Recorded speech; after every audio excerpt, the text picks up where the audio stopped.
a gravação? Espera que vai entrar, entrou. Estão vendo aí? Sim. Sim ou não? Hein, gente? Sim, tá, legal. Sim, tá gravando. Acho que tem alguma criança aí se manifestando. Deve estar de saco cheio de assistir aula. Deve ser tipo, e aí, vão brincar ou vai ficar só essa coisa de aula, aula chata?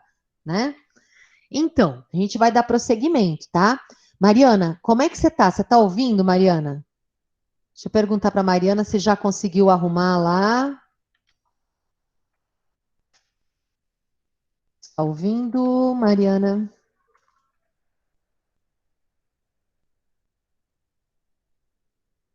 Bom, vamos esperar só ela responder.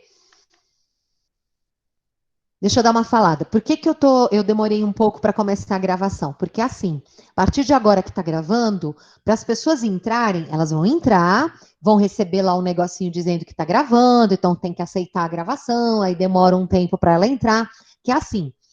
Quando eu abro a sala, eu já começo a ver os pedidos, mas tem um delay entre eu aceitar e você entrar e começar a me ouvir. Ou mesmo, você começa a me ouvir, mas demora até acionar o microfone e a câmera para você. Você me ouve, mas demora para você responder.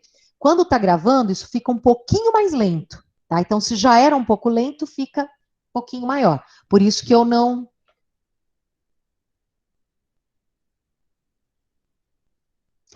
Então, Mariana, eu não sei, Mariana. O meu tá ok. Precisa ver o seu.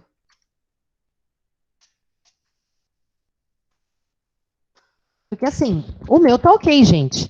Entendeu? O meu tá ok aqui. O meu tá dizendo que tá tudo em cima, que tá tudo funcionando, câmera, volume, tudo. Já dei 2 aulas hoje para o 9º ano, para o 8º ano. Vocês são, na verdade, vocês são a terceira, quinta aula, né? Porque foram 2 aulas para o 8º, 2 aulas para o 9º, e para vocês é que é uma aula só, tá?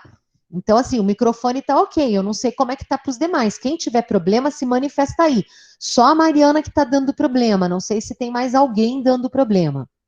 De novo, sobre a gravação, e aí eu começo na página de número 118, tá? Você está traumatizada? Gente, a noção de infância é muito recente, tá? Faz apenas o quê? 200 anos que nasceu a concepção de infância e bem menos a ideia de juventude e adolescência. As pessoas têm mania de olhar para o passado e achar que o que existe hoje sempre existiu. Isso é um erro gravíssimo. Isso se chama anacronismo. São dos maiores erros em história, tá? As pessoas pensam de um jeito hoje, acreditam que sempre se pensou assim, e analisam o passado estabelecendo juízo de valores. Ah, isso era certo. Ah, isso era errado. Gente, a primeira coisa que você tem que aprender em história é: eu jamais vou olhar para o passado e vou estabelecer juízos de valor. Se eu estou estudando o passado, eu tenho que entender por que as pessoas fazem isso, né? Por que elas agem daquela maneira? Né? É diferente dos dias de hoje? É diferente. Não é questão de é melhor ou é pior, é o que eu costumo dizer. Se você ficou horrorizado com uma situação que aconteceu no passado, é um bom sinal. É sinal de que a gente melhorou como humanidade, a gente melhorou como sociedade. Ah, legal, Mariana. Vamos ver se a Mariana melhora agora a recepção dela, tá? Mas voltando, se você hoje olha para o passado e fica escandalizado com determinadas situações, volto a repetir, sinal de que a gente melhorou como sociedade, né? Mas a gente não pode olhar para o passado e apenas ficar, nossa, que coisa horrorosa que eles faziam, nossa, que coisa. Você tem que tentar entender por que eles faziam daquele jeito, tá? Até porque o que você faz hoje, em outras épocas, também seria um horror, né? Tem um filme que eu gosto muito, hoje eu nem sei se é fácil de achar. Durante muito tempo eu passei esse filme para o pessoal do 7º ano, tá? Se chama Os Viajantes. Tem 2 versões, tem uma versão francesa, que é mais antiga, e tem uma versão norte-americana, tá? Nas duas, é uma espécie de viagem no tempo, tá? Seja na versão francesa, seja na versão norte-americana, né? A diferença na versão norte-americana é que vai ter uma exposição no museu, aí uma série de coisas que pertenceram a um a um castelo, vem de viagem lá para o museu para ser exposto, e aí, consequentemente, os viajantes do tempo que estavam naquele castelo vão parar onde o mobiliário está. Então, eles vão parar em Nova York. Apesar deles serem franceses, eles vão parar em Nova York, tá? E na primeira versão, eles reaparecem, eles viajam do século XIV, se não me engano, ou XIII, não me lembro bem, para o século XX, né? Porque o filme é um filme dos anos 90, tá? O que eu acho de legal nesse filme é que a gente também não tem a ideia de que as coisas que existem hoje eram horrorosas no passado, né? Numa das primeiras cenas, seja no filme dos Estados Unidos, filme norte-americano, seja o filme francês, é muito legal porque eles começam a andar e é assim, é o seu senhor, é um senhor feudal, um cavaleiro, né? Aliás, ele não é um senhor feudal, ele estava para se tornar um senhor feudal, ele era um simples cavaleiro. Ele ia se casar, mas aí aconteceu um problema, tal, não vou contar, porque se você ver o filme eu vou ficar dando spoiler, né? Mas ele está com o seu servo. E o servo olha para ele e fala assim, nossa, mas que cheiro ruim. E o outro, nossa, é mesmo, que cheiro ruim. Você fica pensando, bom, eles pisaram em alguma coisa. Não, é a poluição. Eles começam a andar pelas ruas de Paris e tem poluição, gente, os carros. A mesma coisa pelas ruas de Nova York. Nós nos acostumamos. Agora, se uma pessoa do século XIII e XIV viajasse para os dias de hoje, século XXI, o nosso ar, ele tem cheiro, sim. Nós é que não o sentimos mais. Porque o cheiro, né, do gás carbônico, né, dos diversos gases tóxicos, eles estão aqui. Né? Basta saber que desde ontem, às 11 horas da manhã, a fumaça do Pantanal já chegou em São Paulo, desde ontem, foi diagnosticado pelo Centro de Observações, desde ontem, às 11 horas da manhã, a fumaça está aqui.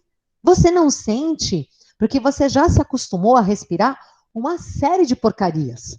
Só que você não sente mais. Entendeu? Então, assim, a gente tem o hábito de achar que só no passado que tinha coisa ruim. Não, a gente está cheio de coisa ruim. A gente está cheio de muita coisa ruim. E eu gosto nesse filme porque eles fazem inúmeras comparações. Né? Então, tem cenas, assim, tem uma cena que eu acho hilária, né? Porque no filme francês fica mais evidente. Eles viajam e aí, lá pelas tantas, eles começam a cair a ficha que eles estão no futuro, que eles estão no século XX. E o senhor feudal ele fala, não, eu preciso encontrar os meus descendentes, eu preciso encontrar.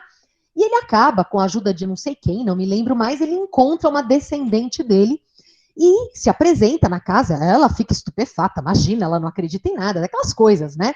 Até que lá pelas tantas, de tanto ele ficar dizendo, ela pesquisar, ela acaba aceitando.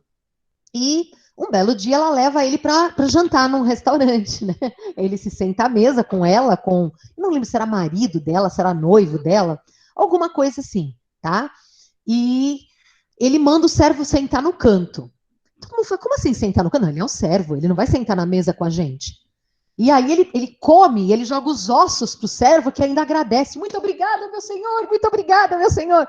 Então, assim, a gente não tem ideia, mas, na verdade, são situações em que a gente se acostumou a achar que a gente é muito melhor, né? E ele dá as explicações, e tem muitas outras, né? Nessa cena seria um horror do século XIII e XIV acontecendo no século XX. Imagina, um ser humano jogado no chão, né? É muito interessante. Mas não vou contar mais, porque o filme tem várias cenas hilárias. Ele é mais comédia do que tragédia, tá? Seja na versão francesa, seja na versão que foi produzida pelos Estados Unidos, sendo que os dois atores principais são os mesmos, viu?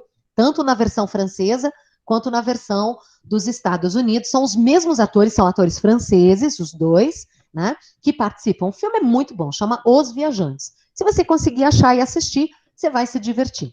Tá legal? Mas, assim, vocês estão horrorizados? É bom, sinal de que a gente melhorou. Mas a noção de infância, pessoal, ela é muito recente. E é uma noção de infância que até hoje, se a gente parar para pensar, não vale para todo mundo. Porque a noção de infância é que seria um tempo de brincadeiras, seria um tempo de relaxamento. Se você viaja e se você anda pelas grandes cidades, está cheio de criança no meio da rua pedindo esmola e trabalhando. Então a noção de infância continua privilegiada. Só alguns têm direito à infância, a maioria ainda não tem, tá? Ela nasceu no século XIX, essa noção de infância, para os filhos da camada rica, não para os filhos da camada pobre, tá? Tanto é que até hoje tem uma certa mentalidade Já vi muita gente repetindo isso. Nossa, eu trabalhava na infância, que bom que era, que horror que era. Porque na infância não é para você trabalhar. Tá, você pode fazer algumas tarefas domésticas. Acho que isso é legal para você ganhar responsabilidade, arrumar seu quarto, fazer sua cama, tirar seu prato da mesa, não deixar, né, o seu suco, né, o seu copo de suco, o seu Yakult, né, o frasquinho do Yakult na sala, né, não deixar a roupa largada pelo chão. Isso faz parte da ideia de convivência em casa. Né? Eu não estou falando disso. Isso é tarefa que todo mundo tem que executar. Se mora numa casa, é responsável por si e pelos demais. Né? Mas eu estou falando de trabalhar mesmo, de ter que dar o sustento, de ter que trazer dinheiro para bancar em casa a conta. Eu já vi muita gente elogiando. Nossa, era tão bom. Não, não é bom. Não é legal. Não é bacana. Criança tem que estudar, tem que brincar e tem que começar a ganhar responsabilidade. Mas não tem que sustentar a casa, não. Tá? E essa é uma mentalidade que perdurou desde muito tempo. A ideia de que o direito à brincadeira, o direito ao relax e à educação era para privilegiados, para poucos, muito poucos. Se você observar na Grécia Antiga, a educação está lá. Seja uma educação militaresca, seja a educação que a gente vai ver hoje, que é a educação do direito à filosofia, aprender sobre retórica, aprender sobre oratória, né? Então, aprender a falar bem, a se expressar, principalmente aprender a comunicar as palavras de tal maneira que as pessoas entendam o que você está falando, para você não ficar falando para dentro, todo mundo ficar pensando o que é que você está falando, algo assim, entendeu? Você tem que falar para fora. Isso é oratória. O que é retórica? Retórica é saber empregar as palavras, a conjugação dos verbos, a concordância verbal, a concordância nominal, que vocês já aprenderam, né? A colocação dos plurais, dos singulares e por aí vai. Né? Então, aprender a se expressar era algo que era ensinado no caso de Atenas. Então, não importa qual fosse a educação, se você parar para ver, a gente tem uma minoria. Né? A gente tinha o quê? No caso de Esparta, quem é que aprende a lutar? Os esparcíatas, ou espartanos, que são os descendentes dos dórios, certo? Agora, em Atenas, vão ser aqueles que eram chamados de cidadãos, ou os únicos atenienses, como alguns, né, colocavam, como únicos atenienses, porque lembra, uma das coisas que vai nascer em Atenas é a democracia. E a democracia não era para mulheres, não era para escravos e não era para estrangeiros. E além de tudo, você tinha que ter algum tempo livre, porque não era uma democracia representativa. A nossa hoje, no mundo liberal, ela é uma democracia que a gente chama de democracia liberal, democracia representativa. Então, você escolhe o vereador que te representa na cidade, você escolhe o deputado estadual que te representa no estado, o deputado federal que te representa em nível de país, o senador que te representa em nível de país, você escolhe o chefe do executivo no município, que é o prefeito, o chefe do executivo no estado, que é o governador, o chefe do executivo em nível federal, que é o presidente.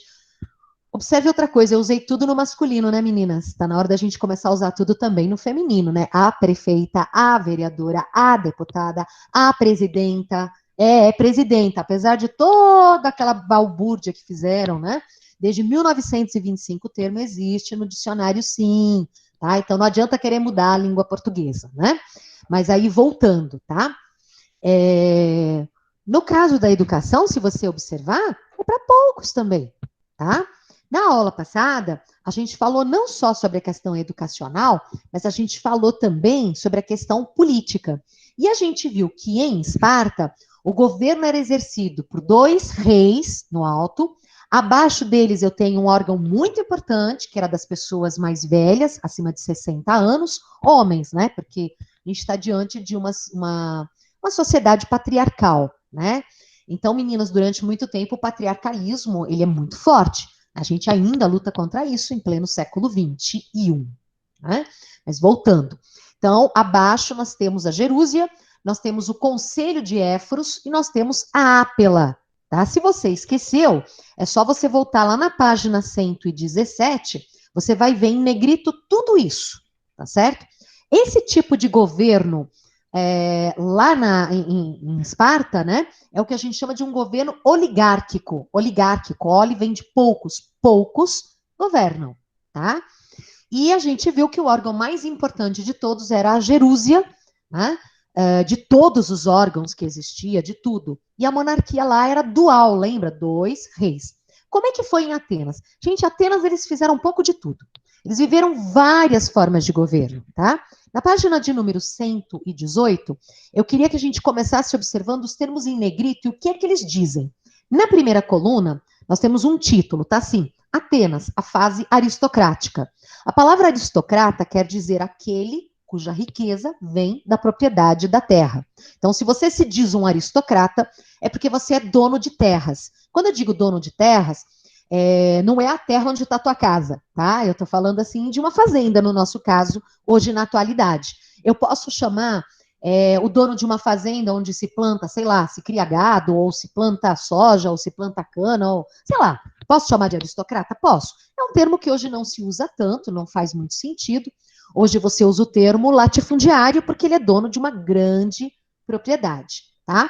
Mas o termo aristocrata foi um termo utilizado durante muitos séculos, que significa aquele cuja riqueza vem da propriedade da terra, ok? Então, Atenas, fase aristocrática, o que esse trecho vai explicar? Esse trecho vai contar que durante muito tempo Atenas foi governada exclusivamente por proprietários de terra. E ele começa definindo a palavra aristocracia, que aparece no segundo parágrafo. Tem lá. Até o século VI a.C., Atenas foi governada por uma aristocracia. Então, até o século VI, eles vão experimentar várias formas de governo, né? Então, eles vão chegar a ter rei, eles vão deixar de ter rei, por exemplo, eles vão ter um grupo de pessoas que vão governar, mas sempre pautados, ou seja, baseados na ideia de que aquele que governa, ou aqueles que governam, têm que ser proprietários de terra. Então, o que a gente chama de fase aristocrática. Se eu olhar para Esparta, era isso, né? Quem participava da Gerúsia? Proprietário de terra. Quem era Éforo? Proprietário de terra. Quem participava da Ápila? Proprietário de terra. Então, o governo em Esparta foi sempre aristocrático, nunca deixou de ser. No caso de Atenas, está bem claro aqui. Houve uma fase aristocrática e vai haver uma fase que não será aristocrática. Vamos continuar. Na sequência, no terceiro parágrafo, tem um outro termo em negrito, escravos. E aí está assim, os aristocratas possuíam muitos escravos. Por que eles têm que ter muitos escravos? Porque eles têm uma série de tarefas políticas para desempenhar, então eles têm que ter pessoas que exerçam o governo não, desculpa, que exerçam as tarefas para eles, para que eles possam exercer a vida política, tá legal? Da onde vêm esses escravos? Você tem predominantemente 3 formas, 2 mais intensas. Então vamos lá. Uma forma, dívidas. Isso vai deixar de existir a partir de uma lei que a gente vai ver já já, tá? Que foi uma lei proposta por um cara chamado Solon. Isso mesmo, Solon, S-O-L-O-N. Então, S de sapo, O de ônibus, L de lápis, O de ônibus, N de navio. E acento na primeira sílaba, Solon. O nome dele acho que está aí, em algum lugar. Tá assim, segunda coluna, 1, 2, 3, quarta linha tem o nome dele, tá? O Solon foi o cara que propôs acabar com a escravidão por dívida. Tá? Então lembra, você está devendo, não tem como pagar, vira escravo dos seus credores. Credores é para quem você deve. Pode ser uma pessoa, 2, aí varia, tá? Fora isso, tinha a guerra, que era muito importante, era, vamos dizer assim, a mais volumosa para trazer escravos, e a terceira, que era o nascimento. Sou filho de um escravo, automaticamente me torno escravo. Houve escravos que foram libertados? Muitos, gente. Na Grécia Antiga, a escravidão não estava associada a nenhum tipo de preconceito. A escravidão, ela estava associada à ideia de que você era um escravo de guerra, ou de que você era alguém que tinha nascido escravo, ou de que você tinha se tornado escravo, isso antes do Solon, por causa das suas dívidas. Então você tem várias razões. Para eles não era uma condição negativa, não tinha a ver com tonalidade da pele, não tinha a ver com o lugar onde você havia nascido, nada disso. Tinha a ver, sim, com essas 3 condições. O nascimento. Olá, Pablo, faz tempo que a aula começou, está bem atrasado, tá? Tô aqui desde 10h05, tá atrasado, tá? Mas voltando para o que eu estava dizendo. essas condições não tornavam você escrava para o resto da vida. Nós tivemos vários casos, e tem vários documentos que contam, de escravos que se tornaram como filhos para os seus proprietários, ao ponto deles serem educados como jovens pertencentes às camadas ricas. E depois, quando os seus donos, né, ou alguém que tinha sido dono a princípio dele morria, essas pessoas herdavam a fortuna daquele que acabava se comportando, na verdade, como um pai. Tá? Isso aconteceu em vários momentos na Idade Antiga. Né? Então, muitos escravos chegavam a essa condição. E como eu já falei antes, gente, os escravos eles eram vendidos, o preço deles era cada vez mais alto, quanto mais especializado ele fosse. Se ele falava várias línguas, se ele tinha um determinado conhecimento, sei lá, de cálculos matemáticos, de boa escrita, ou ele era especializado, sei lá, em cuidar de crianças, era o caso dos pedagogos. Pedagogo, né, hoje é título de professor, né? Você tem que cursar em algum momento a pedagogia para ser professor, né? Então, por exemplo, no caso meu, que sou especialista, primeiro eu fiz o bacharelado em História, sou bacharel em História, e depois eu fiz 2 anos de licenciatura, que é pedagogia, para poder ministrar aulas, né? Quem alfabetiza faz os 4 a 5 anos, depende da faculdade, né? De pedagogia. A palavra pedagogo significa aquele que leva as crianças para a escola. Então, era um escravo que conduzia as crianças para a escola. Olha que legal a origem do termo professor, né? O escravo. Né? Acho que a gente não mudou muito ainda, não. Mas vamos continuar, né? Vamos falar sobre isso agora. Mas é muito interessante quando você começa a observar as situações, tá? Então, os escravos eram algo muito importante nessa sociedade. Lembra quando eu falei do Homero, que ele ditava e o pessoal, né, um escravo lá, escreveu os poemas, tá? Vamos dar uma olhada no outro termo em negrito, ainda na primeira coluna, que aparece assim, demos, tá? Por que demos? Porque aqui nessa coluna, nessa primeira coluna, está falando das 3 camadas sociais. Então, eu tenho os cidadãos, proprietários de terra, primeira camada, a mais poderosa, aquela que durante muito tempo governou e mesmo depois vai continuar governando. Uma outra grande camada, que é a de escravos, formada pelas dívidas, pelo nascimento ou pela guerra, tá? E aí nós temos uma outra camada que lá em Esparta chamava periecos, que eram os que eram de áreas próximas a Esparta e que atuavam no comércio e no artesanato. No caso de Atenas, a gente chama de metecos. Observe aí. E eles compõem a população, ou seja, o demos. O que é o demos? O povo. A palavra demos quer dizer povo. Por isso, democracia, o governo do povo. Mas deveria ser isso. Na teoria é muito bonito, a prática não tem mostrado isso. De qualquer maneira, você tem os cidadãos em primeiro lugar, abaixo deles eu tenho os metecos e por último eu tenho os escravos, tá? Quem é o povo? O povo é formado pelos metecos. Quem são os metecos? Por exemplo, eu sou um estrangeiro, mas eu moro ali em Atenas. Eu sou meteco. Eu exerço o comércio ou o artesanato. Eu sou um meteco. Eu sou, sei lá, um pequeno proprietário, por exemplo, um camponês. Eu sou um meteco. Tá legal? Somente o grande proprietário, a aristocracia, é que é chamado de cidadão, né? A aristocracia propriamente dita, tá? Mas a partir do século VI, eu vou ter grandes modificações em Atenas. E essas grandes modificações, elas vão começar pela lei, as leis, né?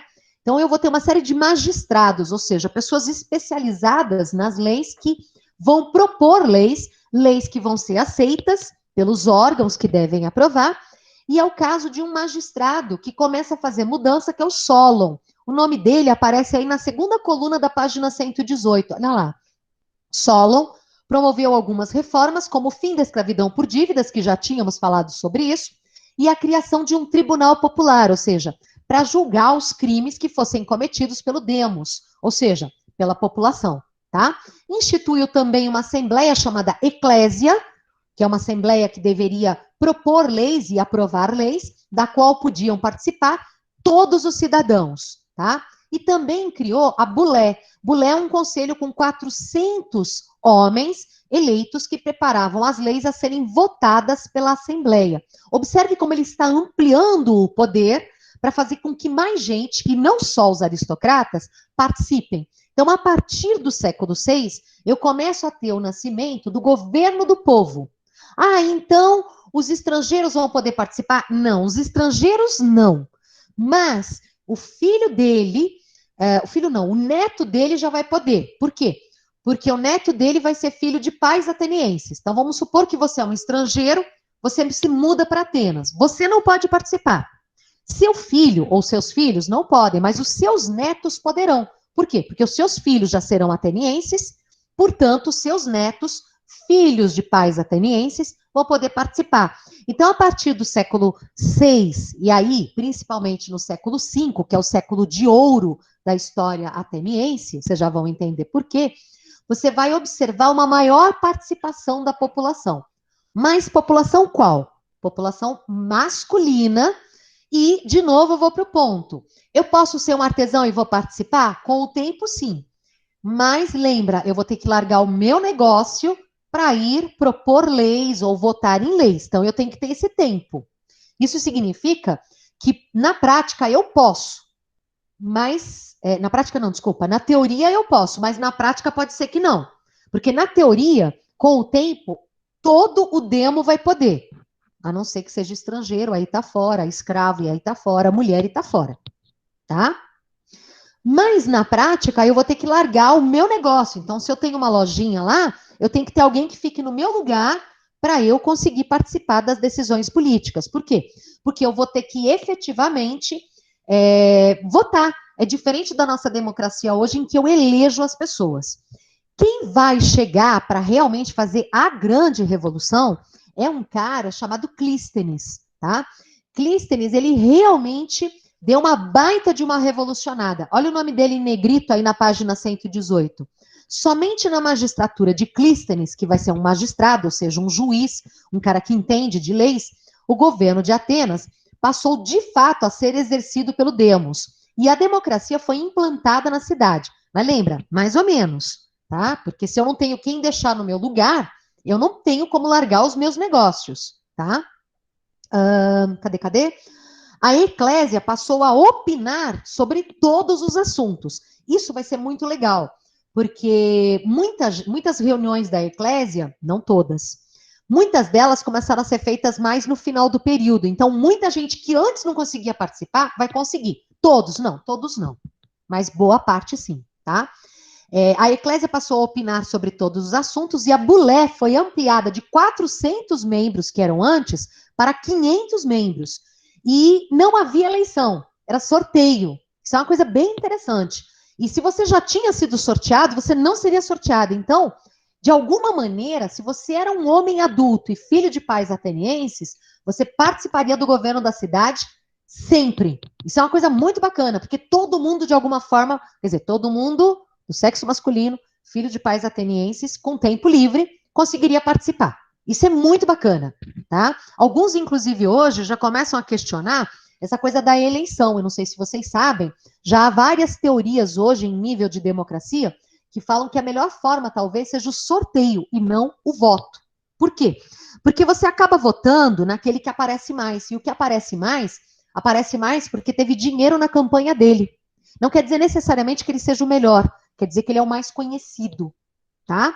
Então, é uma das justificativas daqueles que defendem o sorteio e não a eleição. Fique esperto, porque essa discussão vem crescendo no mundo e não apenas no Brasil, tá? Para você saber que ela já existiu lá em Atenas, ok? Sobre a educação, e aí eu vou encerrar a minha aula, porque eu tenho que dar aula já para o outro grupo, né? Estou avançando muito, vou cansar vocês, né? Mas, de qualquer maneira, a gente precisa falar. A educação é diferente. Já falamos que, no caso de Esparta, é uma educação militar.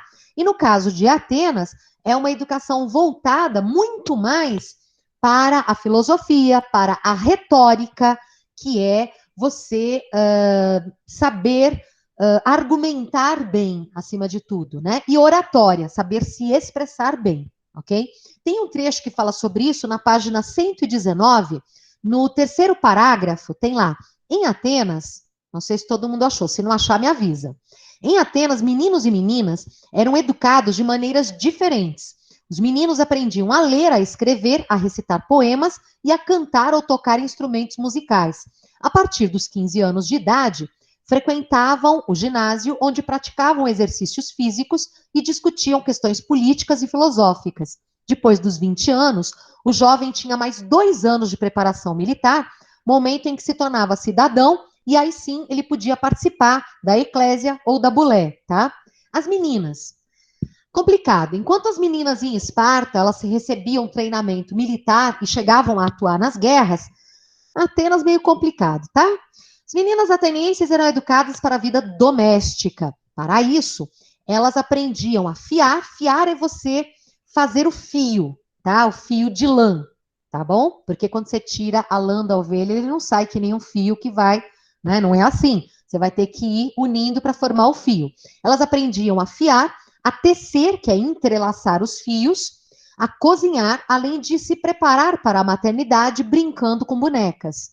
Por volta dos 15 anos de idade, elas participavam de cerimônias religiosas, que as tornavam aptas para o casamento. Tá legal?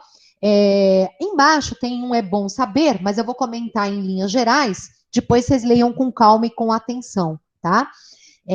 O teatro grego, ele era feito somente por homens, não era feito por mulheres. Mulheres não participavam, os atores eram todos homens. E para ele interpretar um papel feminino ou mesmo masculino, ele usava uma máscara. Então você sabia que ele era uma mulher pela vestimenta e pela máscara que tinha um rosto feminino. Ou você sabia que ele era um homem, não, sempre ele era um homem, mas assim, o papel dele seria um papel masculino, porque ele estava com vestimentas masculinas e uma máscara masculina. Daí o porquê o símbolo do teatro é a máscara do drama, aquela cara triste, ou da comédia, que é aquela cara alegre, tá certo? Que tem a ver com a ideia do uso de máscaras, tá bom? Eu vou encerrar minha aula aqui, prossigo na sexta-feira. Sexta-feira, aí eu vou falar um pouco mais sobre a parte religiosa, vou falar sobre algumas curiosidades a respeito, e nós vamos fazer alguns exercícios juntos e outros vão ficar para casa, tá bom? De novo, vai ser um link, mas não é este link, será outro link. Como é que você assiste? Então, eu estou esperando a resposta da Renata, falei isso hoje para o 8º e para o 9º ano, para saber como é que é, se sou eu que recebo o link e mando o link da gravação para vocês, ou se esse link vai para a escola e a escola é que disponibiliza, tá? Então, eu ainda não sei como é que funciona, mas eu sabendo, eu mando ou por e-mail, ou falo com vocês na aula de sexta-feira, ou talvez outros professores falem com vocês já a partir de amanhã, tá bom? Tem alguma pergunta? Aproveita para fazer. Quem não tiver, tchau. Sexta-feira a gente se vê, tá bom? Tchau, professora. Tchau, Tchau, gente. professora. Tchau, professora. Tchau, professora. Tchau. Quem tem pergunta, Professora. Tchau, Vamos lá. professora. Tchau. Quem tem Professora. pergunta? Hein, você tem pergunta? Amanhã. Até sexta. Amanhã não, até sexta. Fala, Até Enzo. sexta.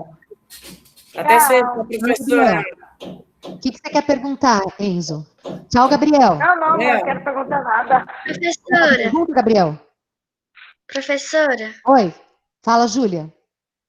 Eu queria te perguntar, na minha mãe nem perguntou para te perguntar, né? Nem falou nada, mas quero saber se vai ter reunião de pais assim online, ou vai ter que ir na escola, ou vai como que porque como que eu vou mudar, né? Sei lá, alguma coisa. Esse tipo de pergunta vocês vão ter que fazer para coordenação, porque eu não sei. Eu não sei como é que vai funcionar, tá? E desculpa, eu não tenho resposta. Mas eu acho que é mais fácil vocês baterem um fio para a Renata e perguntar. Tá bom? Tá bom. Obrigada. Nada. Tchau, professora. Obrigada pela aula. Até sexta. Pablo, fala. Até. Tchau. Minha tia, eu estou em outra cidade, né? Por isso que eu demorei para vir um pouco aqui, eu estou em outra cidade. Desculpa, eu não entendi. Eu estou em outra cidade, professora, e eu tive que logar minha conta, entrar, colocar o drive da escola, demorei um pouco para entrar. Mas você falou sobre o Bom Saber, o teatro, a máscara. Na verdade, Eu falei sobre um monte de coisa, nem tudo que eu falei está no livro, tá? Na verdade, eu retomei coisas que eu falei na aula passada, acrescentei outras coisas, comentei as páginas 118, 119, mas eu Passou acrescentei alguma uma página? série de outras coisas que não estão no livro, né, Pablo? Passou Por alguma isso que eu lição? falei. Hã? Passou alguma lição? Não, hoje não. Lembra que assim, a tarefa ela fica para casa, mas depois eu vou fazendo um formulário bonitinho cobrando quais são as tarefas, tá? Ok? Mas eu abri o microfone para falar sobre que minha tia, ela fala muito de feminismo, sabe? Você falou um pouco aqui, eu estou na casa da minha família paterna, e minha tia, eu tenho muitas tias aqui, e elas falam muito sobre feminismo, tem redes.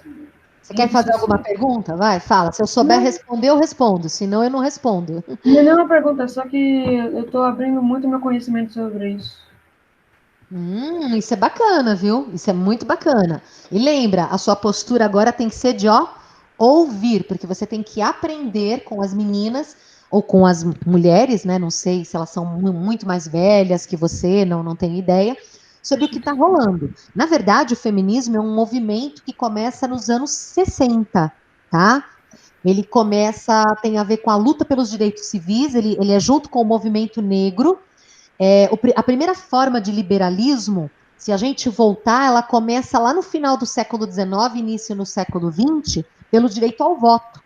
O direito ao voto é a primeira forma de luta feminina, mas é um feminismo que a gente chama de feminismo liberal. Por quê? Porque é para poder participar da vida política. Depois da Primeira Guerra Mundial, nos anos 20, a guerra termina em 1918, as mulheres, elas durante a guerra foram trabalhar no lugar dos seus homens, em vários países onde os homens foram para a guerra. E isso deu a elas dinheiro, que antes elas não tinham. Elas passaram a trabalhar e a ter dinheiro. Até então elas dependiam de um homem, do pai, do filho, do marido. E isso fez com que muitas mulheres lutassem pelo direito ao trabalho. Só que, de novo, é um feminismo liberal. Por que liberal? Porque a mulher pobre sempre trabalhou. Quem vai para o mercado de trabalho é a mulher da classe média, a mulher rica. Porque a mulher pobre trabalhou sempre. Basta ver qualquer filme, você tem lá escravas, servas, empregadas, até nos castelos tinha mulheres cozinhando, mulheres limpando, ou seja, a mulher pobre sempre esteve no mercado de trabalho. Então, o primeiro feminismo, ele é o feminismo liberal. Nos anos 60, você vai ter um feminismo que começa a se estender de forma geral. Por quê? Porque vem a pílula anticoncepcional, então a mulher começa a ter direito sobre o seu corpo, essa mulher começa a pensar em se separar, né, que até então os casamentos eram até que a morte separe. Então ela começa a falar, não, eu não quero até que a morte separe, eu quero ser feliz agora em vida. Então você tem várias ondas feministas. No Brasil, o feminismo nos anos 60, ele não veio. Ele não veio porque a gente vivia a ditadura, né? A partir de 1964, a gente passou a viver a ditadura civil-militar. Então, a ditadura ela era muito moralista. A ideia de mulher, a mulher devia ficar em casa e cuidar dos filhos. Então, o movimento feminista, se ele chegasse ao Brasil, ele chegaria pela via da esquerda.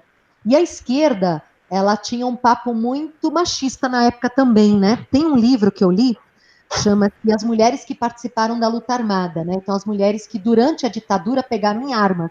E todas elas diziam que era assim. Quando a discussão ficava legal, os homens falavam, vai fazer um café, vai fazer não sei o quê. Ou seja, a mulher não participava das grandes discussões. Quando ela falava de direitos da mulher, os homens diziam para ela, a gente tem coisa mais importante, a gente tem que lutar contra a ditadura, tá? Então não dá para ficar lutando agora pelo feminismo. Depois a gente luta pelo feminismo, tá? O